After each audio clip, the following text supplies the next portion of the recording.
Et chers frères et sœurs en Christ, membres des églises branches, ici en Corée et dans le monde entier, les membres des sanctuaires locaux et tous les membres qui participent à ces kits sur Internet et les téléspectateurs de GCN. C'est la 17e session de la série de sermons sur l'enfer. Le soir, à la veille avant de prendre la croix, Jésus a dit à ceux qui suivent lors de la dernière scène avec ses disciples, Marc 14, 17 à 18 dit, le soir étant venu, il arriva avec les 12 pendant qu'ils étaient à table et qu'ils mangeaient. Jésus dit, je vous l'ai dit en vérité, l'un de vous qui mange avec moi me livrera. De qui parlait-il? C'était Judas Iscariote. Jésus savait d'avance que Judas le trahirait. Mais Jésus n'a pas jusqu'à la fin abandonné Judas. Jésus ne l'a pas abandonné, mais a essayé de lui donner un éveil, une chance de se repentir. Jésus ne l'abandonnait pas parce qu'il savait ce qui arriverait à son âme. Jésus espérait sincèrement que Judas écouterait ce qu'il disait, se détournerait de sa mauvaise voie et échapperait au châtiment éternel.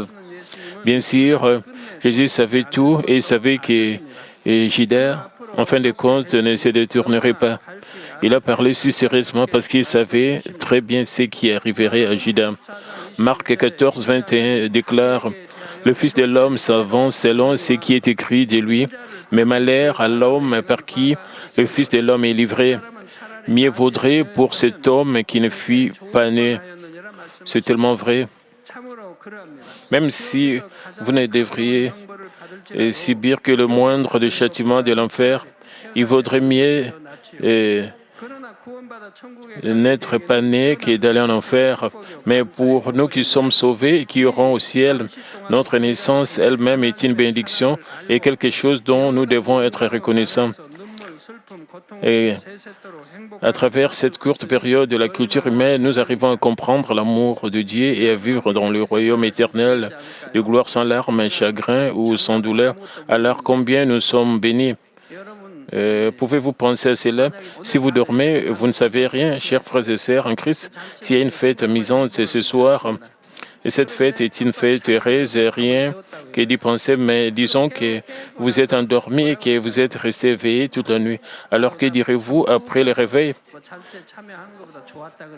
Vous allez dire, ah, c'est mieux que de participer à une fête après avoir bien dormi, n'est-ce pas? Quel regret ce doit être de ne pas pouvoir assister à la fête. J'ai pu m'amuser, être heureux, mais je vois bien que je le regrette. On dit que ces moments de plaisir et de bonheur valent mieux que les sommeils. Les gens dont je veux parler aujourd'hui étaient autrefois parmi les bienheureux que nous sommes, mais au milieu, ils ont abandonné Dieu et par conséquent, leurs âmes ont été maudites et ils iront en enfer, tout comme Jésus n'a pas abandonné jusqu'à la fin, Judas Iscariote, Dieu ne l'a pas non plus jusqu'à la fin abandonné. Dieu les a éclairés par le Saint-Esprit et leur a donné la grâce d'opérer un demi-tour. Mais à la fin, ils ont rejeté la main de Dieu. Continuons à partir de la dernière session. Je parlerai du châtiment que reçoivent ces âmes, celles qui vont à la tombe inférieure à cause de leur blasphème contre le Saint-Esprit. Je demande au nom du Seigneur que vous inscriviez ce message profondément dans votre cœur afin que vous ne donniez pas à Dieu un tel chagrin. Chers frères et sœurs en Christ, le premier cas est celui d'une personne qui était pasteur, mais qui est devenue arrogante et a commencé à s'opposer à Dieu. Dans cette église, elle a été guérie de ses infirmités, de sa maladie, et expérimenté diverses œuvres du Saint-Esprit. Depuis lors, elle a gêné, prié avec ferveur dans le but de circoncire son cœur. Elle était très passionnée dans ses fonctions de visiter les âmes et de partager l'Évangile.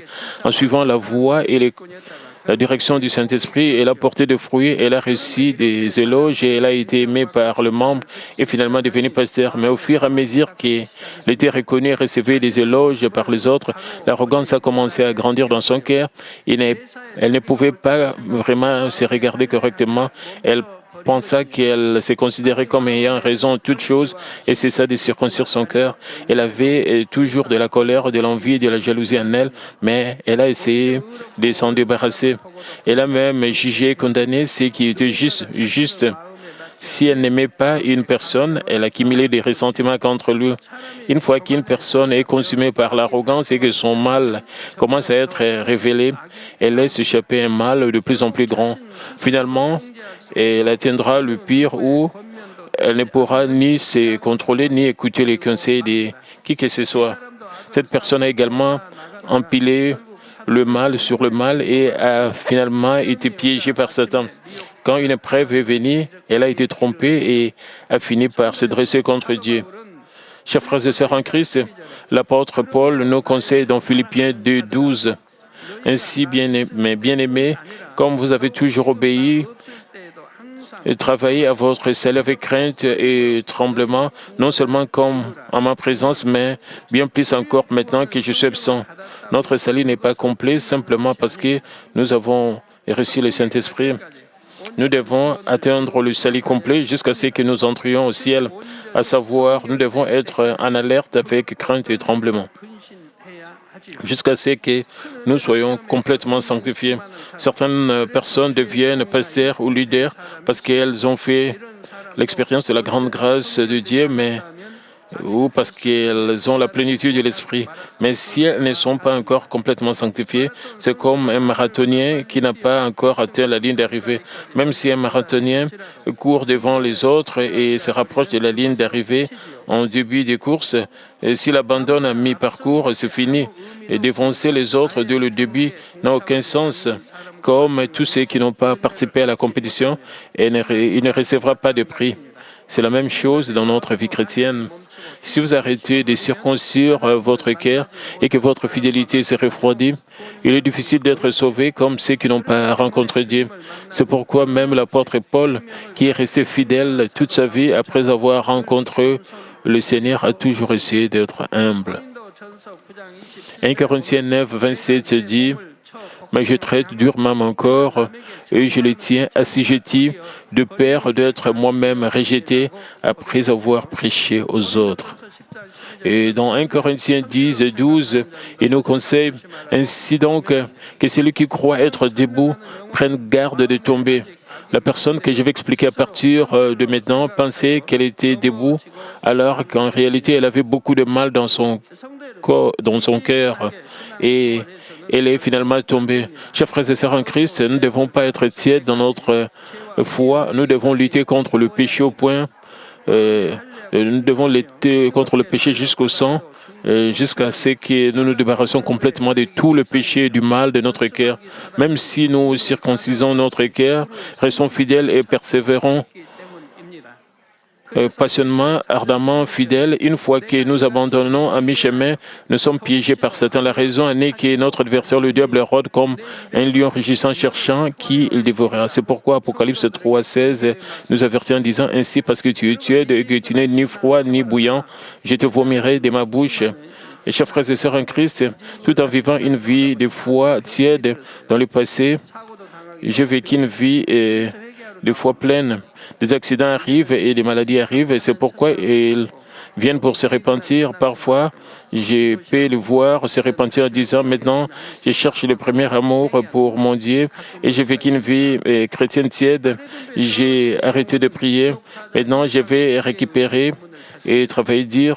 J'ai vu de tels cas. Cet homme qui va dans la tombe inférieure recevra la torture par une machine sous la forme du messager de l'enfer. Cette machine est plusieurs fois plus grande que le messager de l'enfer. La sensation froide d'une machine en plus de l'horaire du messager de l'enfer rend l'âme terrifiée. Les mains de cette machine ont des ongles très pointus et Elles sont si longues qu'elles sont plus hautes que cet homme. Cette machine saisira les coups de cet homme, la soulèvera avec sa main droite et tiendra sa tête avec des ongles gauches et la tournera à ce stade. Les ongles pointis transpercent sa terre avec la douleur de sa tête percée. Cet homme secouera son corps dans un effort pour s'éloigner de cette machine. Au même moment, un écran vidéo se déroule sous ses yeux.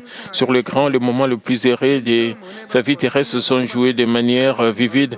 Le moment où elle récit pour la première fois la grâce de Dieu et offrit des louanges d'action de grâce avec un visage lumineux rempli du Saint-Esprit, son visage rempli de rire erré, et les jours où il marcha passionnément avec la résolution d'évangéliser le monde en tant que pasteur et récit un grand amour de Dieu.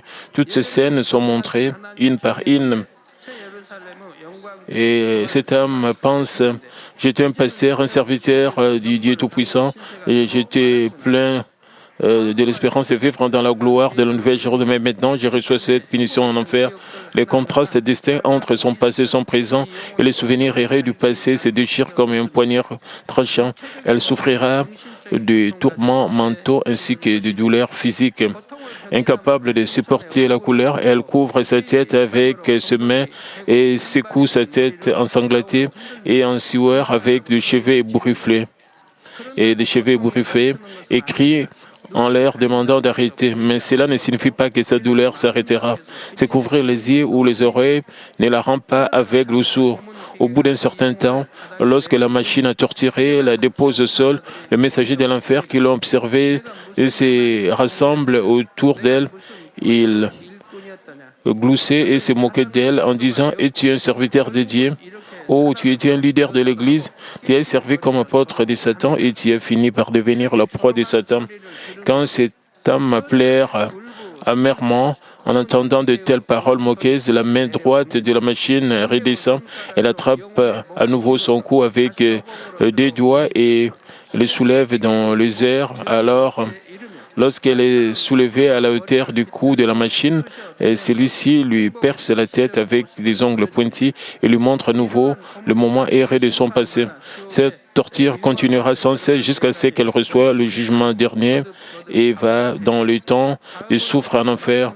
La prochaine personne dont je vais parler était fidèle à Dieu, mais a cessé de circoncire son cœur et a fini par recevoir des punition dans la tombe inférieure. Cet homme était également pasteur, enseignant aux membres de l'Église et remplissant de nombreuses fonctions importantes. Elle a également essayé de s'acquitter de ses fonctions avec diligence, mais à un moment donné, elle a cessé de prier et de circoncire son cœur.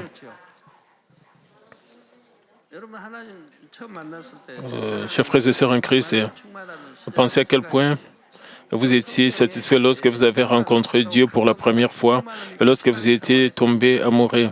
De plus, essayez de vous souvenir du moment où vous avez vécu une vie de foi remplie de la plénitude et de la pleine inspiration du Saint-Esprit. À quel point étiez-vous erré?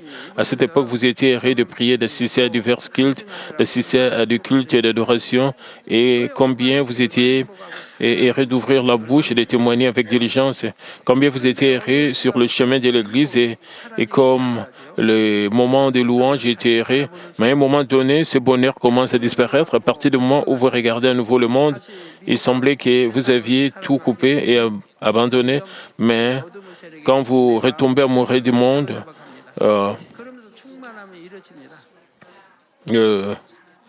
les forces des ténèbres prennent progressivement possession de votre cœur et de vos pensées, alors la plénitude est perdue. Chers frères et sœurs en Christ, depuis que vous êtes nés, il y a toujours quelque chose qui sort en plénitude. Savez-vous ce que c'est? Depuis votre naissance jusqu'à maintenant, il y a quelque chose dont vous êtes pleinement satisfait. Et vous le mangerez tout de suite, que vous soyez un enfant, un étudiant ou un adulte. Et vous mangez toujours au maximum. À quel point aimez-vous manger sauf lorsque vous avez un rhume ou une grippe et que vous perdez l'appétit pendant un certain temps? Ce serait formidable si nous pouvions courir, errer sans changer notre loyauté envers Dieu et notre plénitude. Si vous avez fait cela, vous avez déjà atteint la parfaite sanctification. Je pense que tout le monde était content et content quand il mange. Vous avez une grande joie en mangeant. En fait, cet homme avait une grande avidité pour la renommée et l'argent dans son cœur et ne réalisait pas ce qu'il avait un tel mal dans son cœur, le désir d'acquérir la renommée, la cupidité, la convoitise. Nous devons être très vigilants sur toutes ces choses.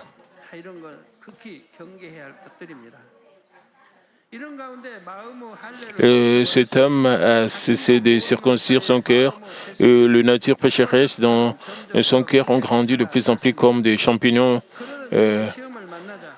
vénénés avant qu'elle ne les sache. Pendant ces temps, quand il y avait une prêve pour l'Église, elle a quitté l'Église et les membres, même en tant que leader qui devait prendre l'initiative de protéger l'Église, acceptant les œuvres de Satan, elle a commis un grand péché d'interférer avec l'Église. Comme elle était l'un des principaux leaders de l'Église, ces actes ont eu un impact sur de nombreuses personnes. Elle a fini par inciter d'autres ouvriers et membres de l'Église à s'opposer à Dieu et à interférer avec l'Église. À cause de cela, la punition pour ce péché est devenue plus lourde. Lorsqu'elle ira dans la tombe inférieure à l'avenir, elle sera attachée à un poteau en bois pour recevoir ces punitions, ce qui est un peu moins que suspendue à la croix comme Judas Iscariote. Elle est attachée d'une manière qu'elle ne peut même pas bouger ses mains ou ses pieds. Et le messager de l'enfer lui montrera une vidéo montrant ses moments le plus heureux sur cette terre quand elle était passionnée en tant que serviteur du Seigneur.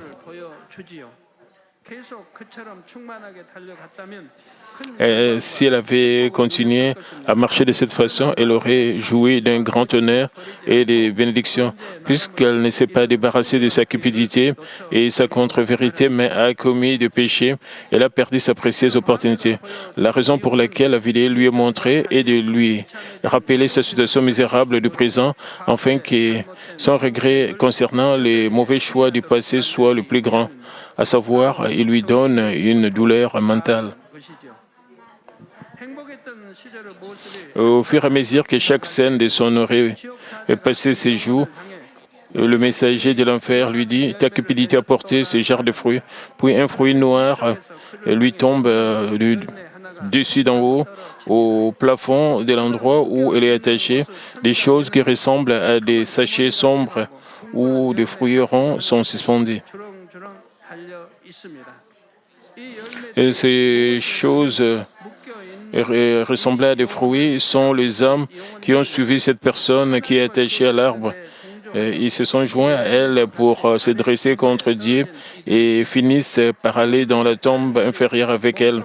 Leurs bras, leurs jambes et leurs torses sont tous séparés les uns des autres et leurs têtes sont suspendues au profond. Lorsque nous partageons l'Évangile, nous portons le fruit de l'évangélisation. Les hommes qui entreront au ciel avec nous, de même, cet homme qui est attaché à l'arbre a porté ses fruits et les hommes qui vont en enfer avec elle. Elle a poursuivi sa cupidité, a trompé ses âmes pour qu'elles la suivent et se joignent à elle pour faire le mal et les a conduites en enfer. Comme le dit le messager de l'enfer, ta cupidité a porté ses fruits. C'est comme donner un signal. Dès qu'il dit cela, quelque chose comme une poche éclate et une tête en tombe.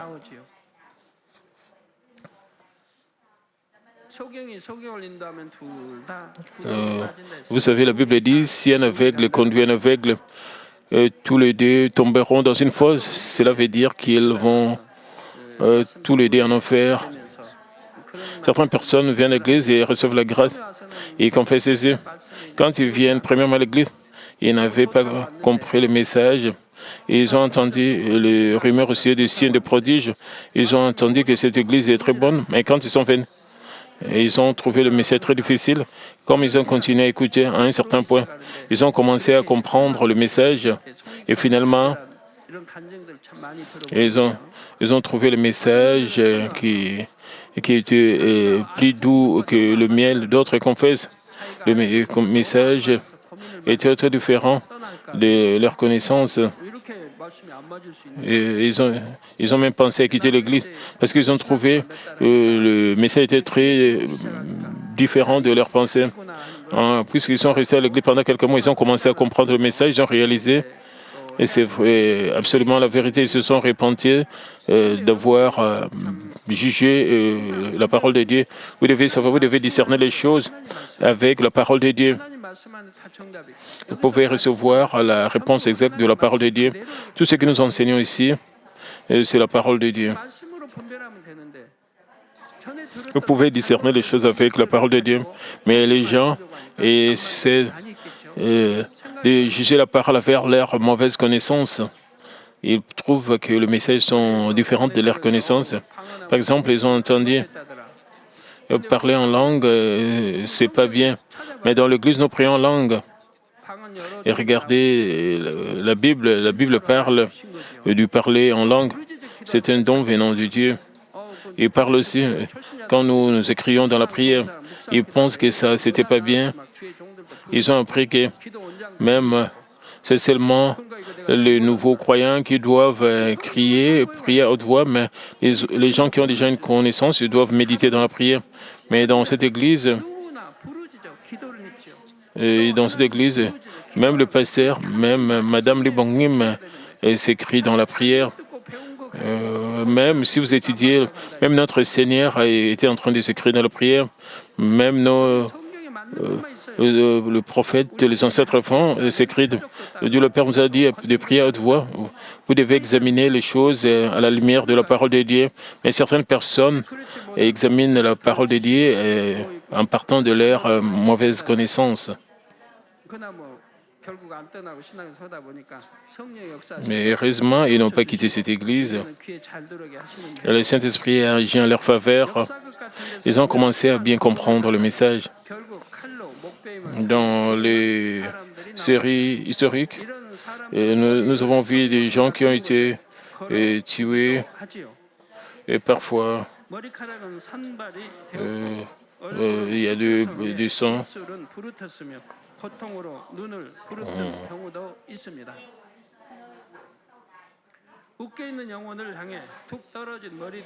Comme c'était dans les séries télévisées, on voit ceux qui sont décapités après avoir été sévèrement torturés. Ils accrochent parfois ces têtes aux portes du rempart de la ville. Leurs cheveux sont ébouriffés, leurs visages sont pleins de sang, leurs lèvres boursouflées, certains de leurs yeux s'écarquillent de douleur. Et comme ces têtes, les têtes qui tombent sur cette âme qui est attachée ont l'air si misérables. Lorsque les têtes tombent du plafond, elles ne se contentent pas de rouler et de s'arrêter. Elles collent à l'âme qui est liée. La première tête qui tombe mord la jambe, puis la tête suivante lui mord très fort le bras. Chaque fois qu'une scène différente est montrée sur l'écran vidéo et que le messager de l'enfer parle, une autre tête tombe. Plus tard, les têtes colleront ses bras, ses jambes et sur tout son corps. Cette âme ressemble alors à un arbre portant de nombreux fruits. Lorsque leur tête le morde, quelque chose de toxique sort du dent acéré et pénètre dans ses os. La partie mordue durcit et prend une couleur noire bleutée. Le poison est si fort qu'il ne peut être comparé à aucun serpent ou insecte venimeux. Les têtes qui mordent cette âme blâment et en veulent aux autres, même si ce sont elles qui se sont opposées à Dieu. Elles ont du ressentiment contre elle qui est attachée à l'arbre en pensant qu'elles sont venues à la tombe inférieure à cause d'elle. Et quel serait leur ressentiment et combien grande est la douleur de leur corps déchiré jusqu'à ce qu'il ne leur reste plus que la tête. Ils mordent cette âme avec une douleur indescriptible et un ressentiment amer. C'est pourquoi un poison extrêmement puissant en sort. L'âme qui est attachée à l'arbre sait très bien que ces âmes et elles reçoivent un si terrible châtiment à cause de sa cupidité, mais elle ne regrette ni ne s'en répand. Elle se plaint plutôt du bon Dieu avec son mal et accablée par la douleur du châtiment, elle maudit aussi les têtes qui la mordent. Chers frères et sœurs, notre vie de foi est jugée et selon ce qui est écrit et dans la Bible, c'est-à-dire sur la justice, le jugement est fait selon ce qui est écrit dans la Bible. Sur la justice, il n'y a rien que Dieu ne voit pas. Et je n'ajoute ni ne soustrais, comme dit la Bible, il y a un jugement, c'est absolu. Je veux que vous gardiez tout cela à l'esprit, parce que le monde est mauvais, il est souillé de péché, dit, parce que d'autres le font, je le fais aussi. Et si d'autres vont en enfer, je le suivrai aussi. Non, Vous ne pouvez pas faire cela. Parce que d'autres pêchent, moi aussi je le fais. Euh, Vous ne pouvez pas faire cela. Nous savons que cette Église connaît clairement le monde des esprits, le ciel et l'enfer, et c'est que la Bible est vraie à travers de nombreux signes et prodiges, mais elle ne peut jamais vivre ainsi.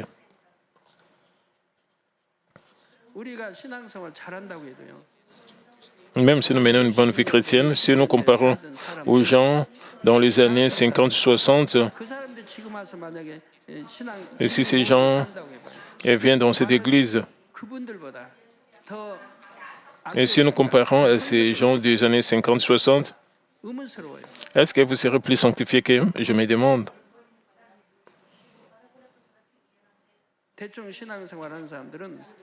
Et, si vous menez une vie chrétienne à moitié, vous n'êtes pas plus comparé avec eux. Les gens qui vivent une vie de foi difficile ne sont pas plus sanctifiés qu'ils ne le sont.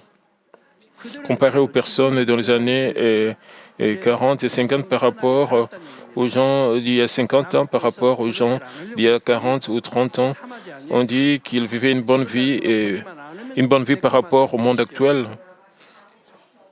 J'essaie de ne pas voler, même si cela appartenait à d'autres. Je n'ai pas convoité les choses de mes voisins aujourd'hui. Ces personnes regardent, les gens volent. Laissez-moi. Chers frères et sœurs, lorsque les églises primitives avaient un grand réveil, il y avait un couple marié dont le nom était Ananias et Saphir. Un jour, Ananias vendit sa propriété et il apportait aux apôtres. Au début, il a dit qu'il allait tout donner, mais il a changé d'avis et en a caché une partie. Parce que les signes, les prodiges et la puissance étaient manifestés par les apôtres. Les gens ont décidé de vendre leurs propriétés, de partager tout cela pour les pauvres, d'aider les pauvres. Mais après, ils ont pensé que cela était du gâchis que de donner l'argent après l'avoir vendu. Alors, ils en ont donné une partie, en ont caché une partie. À ce moment-là, Pierre, qui récit l'inspiration claire du Saint-Esprit, dit ce qui se suit dans Actes 5.3. Pierre lui dit, Ananias, pourquoi Satan a-t-il rempli ton cœur au point que tu mentes au Saint-Esprit et que tu aies retenu une partie du prix du champ? La seconde moitié, Actes 5.4 dit, s'il n'était vendu, n'était resté-il pas, et après qu'il a été vendu, le prix n'était-il pas à ta disposition? Comment as-tu pu mettre en ton cœur un pareil dessein? Ce n'est pas des hommes que tu as menti, mais à Dieu. Son cœur a été rempli par Satan plutôt, son cœur a été rempli par Satan, et il a trompé le Saint-Esprit, c'est-à-dire qu'il a trompé Dieu. Apparemment, Ananias a trompé Pierre, il a trompé le disciple de Dieu. Pierre, mais que dit la Bible? On dit qu'il a menti au Saint-Esprit et le verset dit qu'il a menti à Dieu. Pourquoi? Le Saint-Esprit vient de Dieu et que l'apôtre faisait son ministère comme l'apôtre Paul faisait son ministère comme serviteur de Dieu et avec l'aide du Saint-Esprit, parce que c'est un serviteur avec la plénitude du Saint-Esprit. Vous devez garder cet esprit. Même dans l'Ancien Testament, l'apôtre Pierre faisait son ministère avec l'aide de Dieu. Même dans l'Ancien Testament, et qu'a dit à ceux qui s'opposaient à Moïse et à ceux qui s'opposaient à Samuel. Il a dit que le peuple n'était pas contre eux, mais contre lui, c'est-à-dire contre Dieu. En d'autres termes, ce n'est pas qu'ils sont les serviteurs de Dieu parce qu'il est apôtre auprès de Dieu. S'il a dit qu'ils ont trompé Dieu parce qu'ils ont trompé le peuple de Dieu, et qu'il leur a donné l'autorité, les a utilisés. Même si je répète tout ça, chers frères et sœurs en Christ, parfois il y a des gens qui trichent sur le chemin et qui trompent. Qui trompez-vous? Cela signifie que vous trompez le Saint-Esprit, trompez Dieu. Mais si tout le monde est trompé, cela ne signifie pas que tout le monde est trompé. Même si vous mentez, faites semblant de ne pas savoir, allez-vous argumenter. Pourquoi devez-vous tricher? Mais vous ne savez pas. En attendant cela, Ananias est tombé, expira. Tromper les apôtres n'était pas seulement tromper un homme, mais tromper le Saint-Esprit, ce qui est un grave péché, et qu'il expira signifie qu'il n'a pas été sauvé. Environ 3 heures plus tard, la femme d'Ananias, Saphir, est également allée devant les apôtres. Elle a également fait face à une mort misérable, car elle a également trompé le Saint-Esprit. Avec son mari, Saphira était douée pour mentir. Elle a également essayé de tromper l'apôtre, se sentant réticente à donner de l'argent. Ananias et Saphira devaient être des ouvriers fidèles qui travaillaient dur, étant remplis de l'Esprit. Nous pouvons déduire cela du fait qu'ils ont vendu leur propriété pour servir l'Église. Mais le problème est que leur plénitude de l'Esprit s'est progressivement refroidie alors qu'ils perdaient la plénitude. La cupidité s'éveilla dans leur cœur. Leur cœur son ardure à commettre du péché au point de mentir aux apôtres. Le fait qu'ils aient été maudits et soient morts immédiatement nous dit qu'ils avaient accumulé de grands péchés en trompant le Saint-Esprit. À plusieurs reprises, finalement, ils ont atteint un état où le Saint-Esprit en a été éteint. Chers frères et sœurs en Christ, n'importe qui peut travailler dur et faire du bénévolat lorsqu'il est rempli du Saint-Esprit. Mais si vous ne circoncisez pas votre cœur, il est facile que la première passion s'en aille et que la plénitude se refroidisse. Si vous commencez à prendre les choses du monde à un moment donné et accepter les tentations de Satan, vous pouvez même devenir une mauvaise personne qui s'oppose à Dieu. Finalement, le Saint-Esprit est éteint et vous n'avez rien à voir avec le salut. Par conséquent, la chose la plus importante est de circoncire votre cœur. Vous devez vous débarrasser de la vilité, de l'envie, de la jalousie, etc. et accomplir un cœur sincère et une foi parfaite. Sinon, même si vous êtes très fidèle maintenant, vous pouvez changer à tout moment. Ainsi, vous ne pouvez pas plaire à Dieu. Mais la fidélité de ceux qui sont saints est complètement sanctifiée et de ceux qui essaient vraiment d'être saints et sanctifiés. Leur foi est véridique et sert comme un bel arôme à Dieu. J'espère que vous examinerez votre cœur intérieur à travers ce message. Plutôt que de simplement voir quel genre de position ou quel genre de fonction vous avez dans l'Église, j'espère que vous allez vous examiner à vous demander à quel point votre cœur ressemble-t-il à Dieu. J'espère que vous vous déciderez et que vous retirerez le prépuce de votre cœur souillé de péché immonde. Ce faisant, je prie au nom du Seigneur que vous puissiez courir avec assurance dans le bras du Seigneur, même si la trompette signalant la venue du Seigneur retentit en ce moment.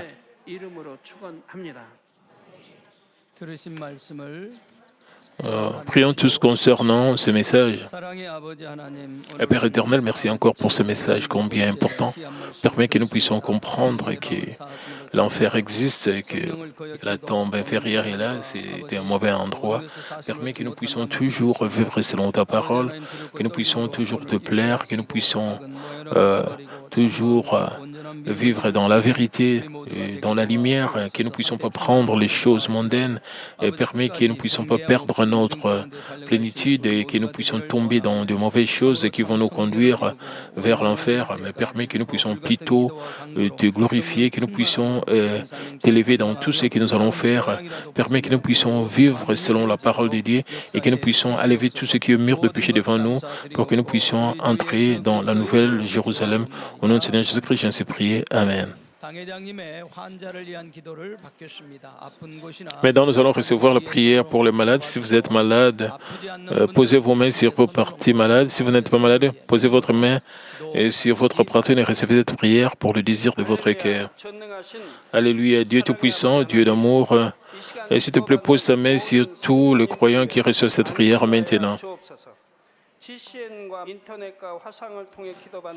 Montre tes œuvres transcendant le temps et l'espace sur tous ceux qui reçoivent cette prière sur GCN, sur Internet, via satellite, dans les églises branches, les sanctuaires locaux, sur tous les enfants de Dieu partout à travers le monde. Donne-leur la foi de croire du fond de leur cœur, chasse tout ce qui est pensée négative et doute, et chasse tout ce qui est test et épreuve, du pied jusqu'à la tête, dans le partie interne de jointure, le tissu, le scellé, dans toutes les parties malades, consimulées avec le feu du Saint-Esprit et avec la lumière originelle. Au nom de Jésus-Christ, j'ordonne à l'ennemi diable et Satan et toutes sortes de maladies, germes, virus, infirmités, quittez-les, que la lumière brille. S'il te plaît, consume toutes leurs maladies en phase terminale, les maladies incurables avec le feu du Saint-Esprit. Chasse tout ce qui est maladie endémique, y compris la malaria. Et toutes les maladies contagieuses telles que le rhume, la grippe et la fièvre, quittez-les. Protège-les de toutes sortes de germes et de virus. Et guéris de tout ce qui est cancer des estomacs, des poumons, des seins et d'intestins, sida, leucémie, apoxie, et hypertension, hypotension, diabète, problèmes de thyroïde, de cœur, problèmes de poumons, maladies des femmes, toutes sortes d'inflammations, quittez-les. Et guéris de tout ce qui est polio, AVC, arthrite, hernie discale, douleurs dorsales, maux de tête, névralgie, toutes sortes de douleurs puissent disparaître. Épilepsie, autisme, dépression, névrose et autres maladies mentales, quittez-les. Toutes sortes de paralysies soient guéries, que les paralytiques se lèvent et marchent.